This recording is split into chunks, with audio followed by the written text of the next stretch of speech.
All right, folks. So, taking a look at my AMD rig, and if you know the channel at all, you know most of my computers are Intel, right? So we've got over a dozen CPUs here, and this is the only AMD one, right? And so because of all the hype, all the chatter about AMD, I decided, you know what? I'm going to go ahead and actually build one. Need to get more familiar with it. Don't want to get left in the dust. Don't want the channel to get left in the dust. So we decided to build an AMD computer, and I won't say that I spared no expense. For motherboard, we got a pretty decent MSI Gaming Plus X5 70, right? The MPG one, and so that was pretty decent. Um, Now I did get cheap on the processor. I went, at least to start this off, the Ryzen 3 3200G, which is not going to really impress anybody. Um, it's okay for gaming and not much in the workstation aspect. All right, so from there, um, you can see the scores here.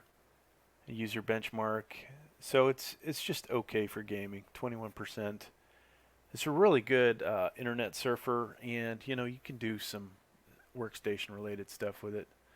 Um, so, first things I did to it, well, we added some different RAM, and I went and bought the Sabrent Rocket Gen 4, 500 gigabyte, thinking that this motherboard was Gen 4 compatible.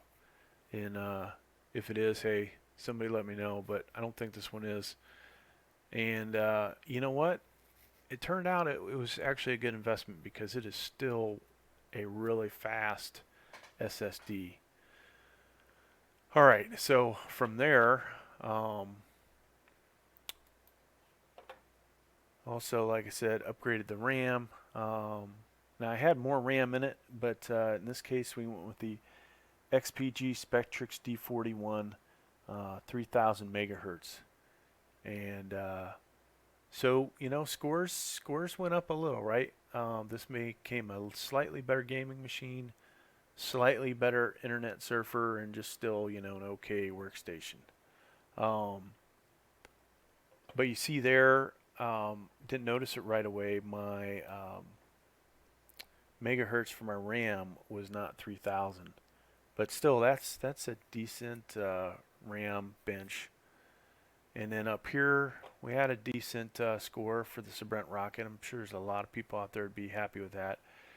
But because this is not performing in a Gen 4 motherboard, it is below expectations.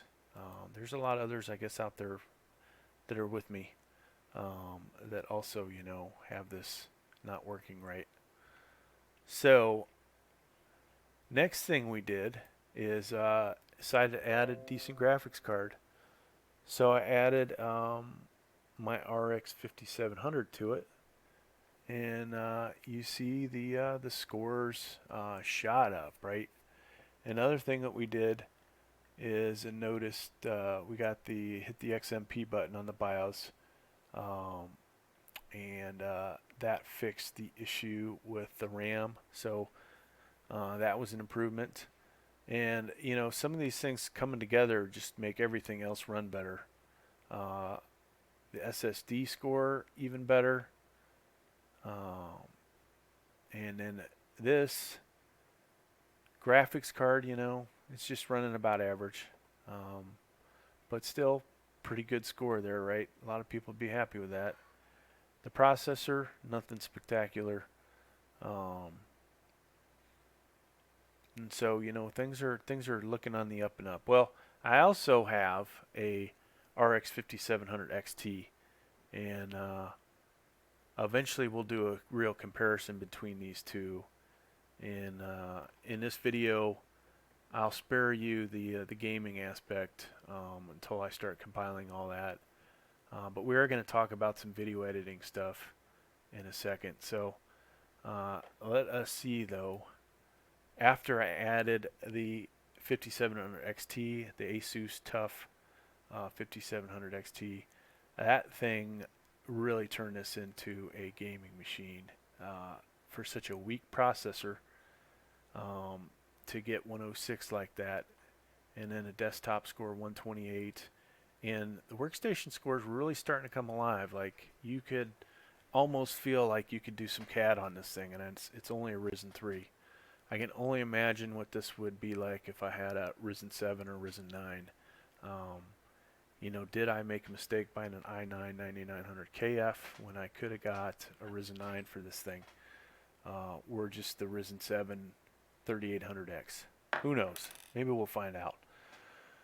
So you see how that is. Now this actually matches my best score that I could get out of my i5 9600K. That is the exact same gaming score. The I probably won't show it, but the desktop score here is actually higher. 124 I got in the i5, and workstation score, that's where this thing suffers. The i5 had an 86%.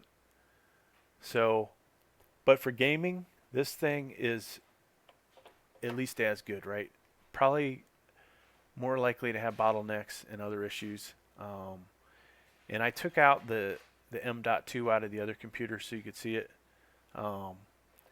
338 versus 280. So the other computer does not have as good a solid state in it, though some of the scores are very competitive.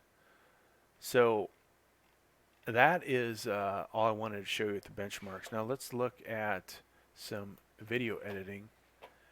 And so in HitFilm Pro, I do a lot of particle generations. Most recently, I did a 2020 one that kept creating the 2020. This is a bunch of rocks.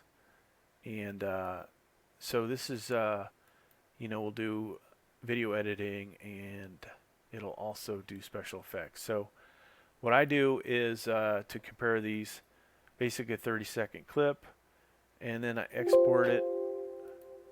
And then we select 2160p, so 4K. Now, before I do that, and this is the top one before I added the RAM, got the RAM going right, and with a different solid state drive in there.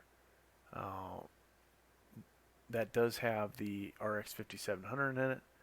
Then this one is the RAM running at 3000 megahertz, the Sprint Rocket, and the 5700.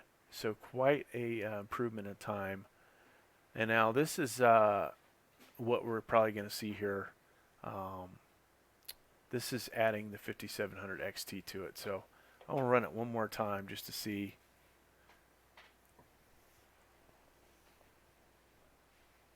And it should get us somewhere close to that.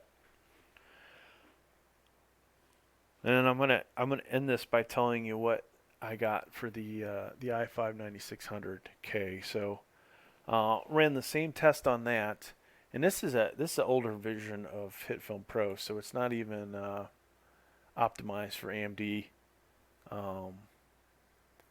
But the i5 9600K destroyed this thing previously, so I will wait till this is done.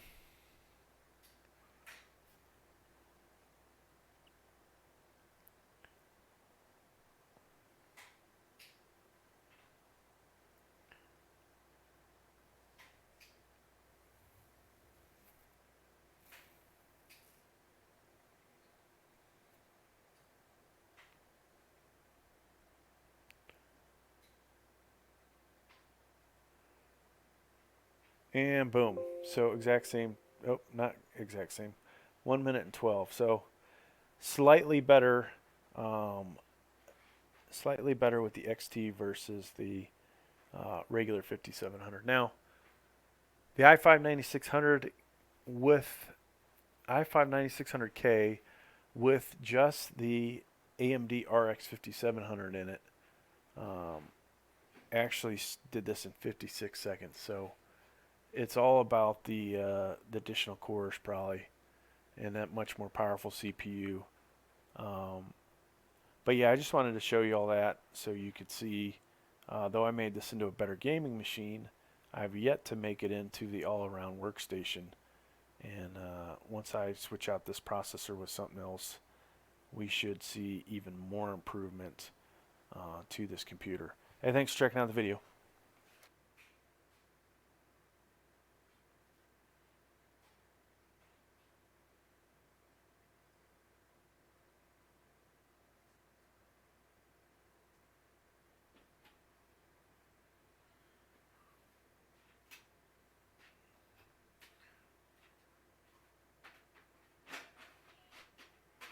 It's time to eat, babe.